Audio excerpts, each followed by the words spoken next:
People see the quiet man, the steady steps, the face that gives nothing away. What they don't see are the baggage I carry from my past that follows me everywhere I go. I was 24 years old when I first met Adela. The sun was warm on my face as I strolled across campus.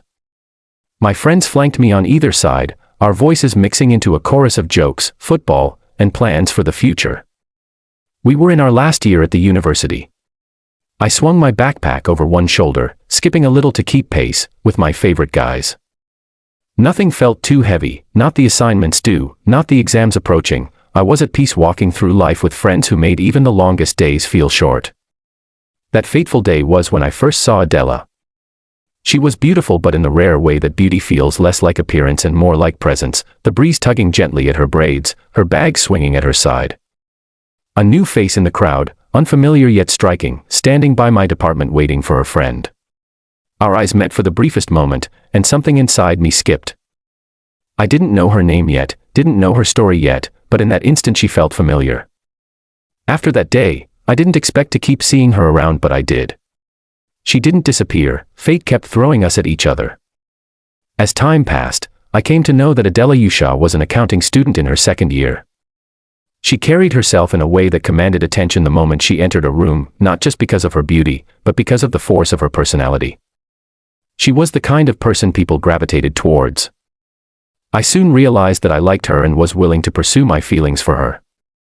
My friends had done their background check and warned me that it wouldn't be easy because she was self-absorbed, guarded and hard to reach.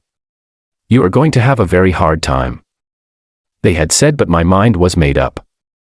I started going to her department more often. I remember her leaving class one day occupied with her thoughts. I was nervous as I approached her. "Hi Adela," I said in a steady voice. "I've been meaning to talk to you. I'm Mahmoud Mora. I know this might sound forward, but I'd really like to get to know you better." "Me," she replied, strutting backwards to take a good look at me. "Me," she said again. "Have we met before?" "Yes." "You. I've noticed you around." I went ahead to tell her about my first encounter. Winning her wasn't easy at all. I persisted for a long time, even post-graduation. I started my career in tech and my mother started to push for marriage. She recommended some really nice ladies, but my heart wanted only Adela Yusha. My continuous persistence finally paid off when we stumbled upon each other at my colleague's wedding, who was also her paternal relative. We spoke at length that day, and from that day on, things changed. She called and texted me as though we'd been friends for long. She asked about my day, my family, my ambition, and everything. She gave me gifts and I reciprocated. We were sitting at a restaurant one day and enjoying our favorite meal. The sun was melting into the horizon, casting everything in gold. She had just graduated and we were celebrating the milestone. I was trying to find the courage to say what had been sitting in my chest for weeks. My mother had requested for a meeting with Adela since I had no eyes for anyone but her. Marriage was on my mind.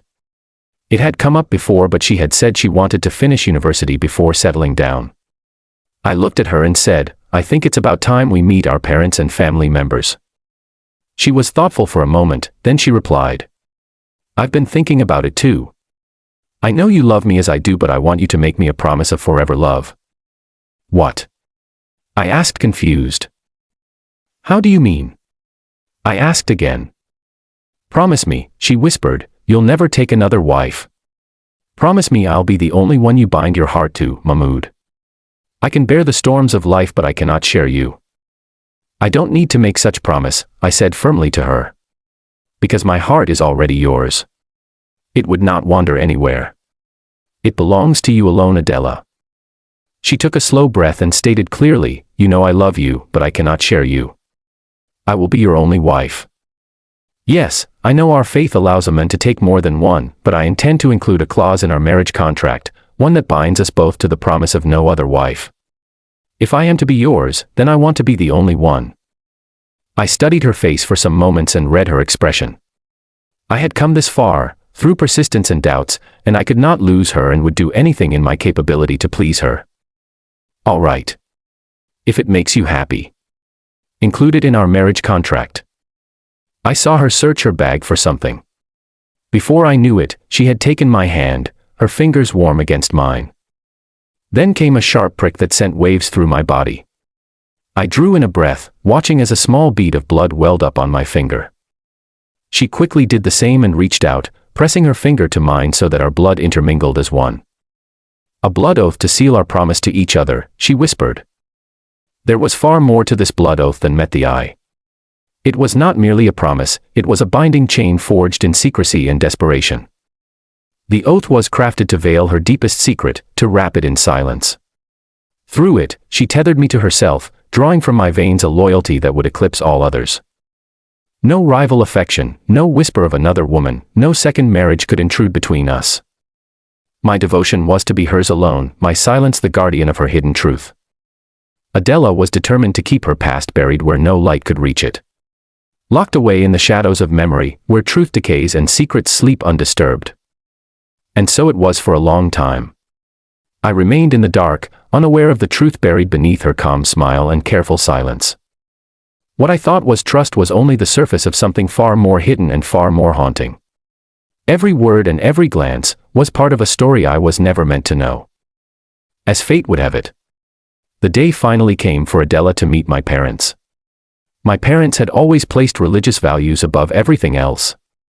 Every decision they made was filtered through the lens of Islamic principles. Adela, I knew, was the kind of woman who believed religion lived in the heart, not in outward displays or strict observance. Nonetheless, I was hopeful that with time and gentle reminders, she would change, as I, too, valued religion. It was the compass that had guided me through storms. It was part of my identity. My parents received Adela with absolute warmth and hospitality. They asked her a lot of questions about her family, her upbringing, her life, her values, her aspirations, and more. They listened intently too. When we were alone after Adela had gone home, my mother sighed heavily and told me, "My son, you do not choose a wife just for yourself. You choose the mother of your children too." Then she shook her head and said she couldn't see Adela in that role. She said she wasn't the kind of woman she wanted for her son. She told me plainly that she didn't like her for me. My father endorsed her stance. My parents' rejection and my own desire to marry Adela conflicted so much that I couldn't eat well, sleep well, or think well.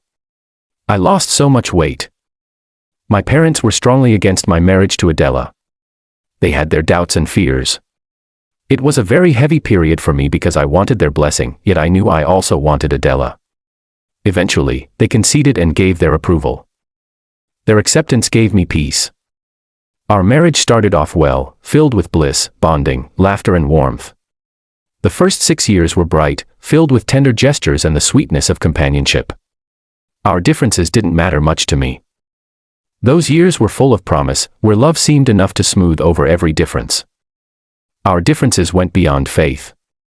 They showed themselves in manners. For example, I had been taught to value restraint and courtesy, to watch my tone, to weigh my words before speaking. My wife, however, was an opposite. Our expectations clashed. She was very demanding and compared us with everyone, so I was always providing so she could keep up. When I leaned towards saving and planning for what lay ahead, she leaned towards spending. My wife had 2 older sisters and twin younger brothers. Her older siblings sometimes advised her in ways that undermined my place. My wife's family treated our home as an open courtyard. They flocked to our home unannounced. Sometimes things would disappear and I would be left to replace them. When I craved structure, she thrived in disorder. Her twin brothers spent every other weekend and holiday at our house. Sometimes what began as a short visit slowly stretched into months. Every time I spoke up, to set boundaries, it turned into an offense. They say you never really know someone until you live with them, and I found that to be very true. Courtship had shown me only the parts of her she chose to reveal, and I liked that part so much. But living under the same roof uncovered layers. Living together meant no escape from each other's realities. And yet, in those early years, we treated these differences lightly. For a time, the weight of those differences were hidden beneath the warmth of our love. Then came the great turn, when we kept trying to conceive. Each month carried its own cycle of hope and disappointment. Time stretched on, replaced by quiet questions and restless nights. It was a period that tested not only our hope but also the strength of our union. I could sense her quiet disappointments. I, too, was restless inside. Can love survive a blood oath built on lies? And how far would you go to keep a past no one must ever know? The rest would unfold in the next part. Before we uncover what happens next, please like, subscribe, and share. Big moments are just ahead. Thanks for watching.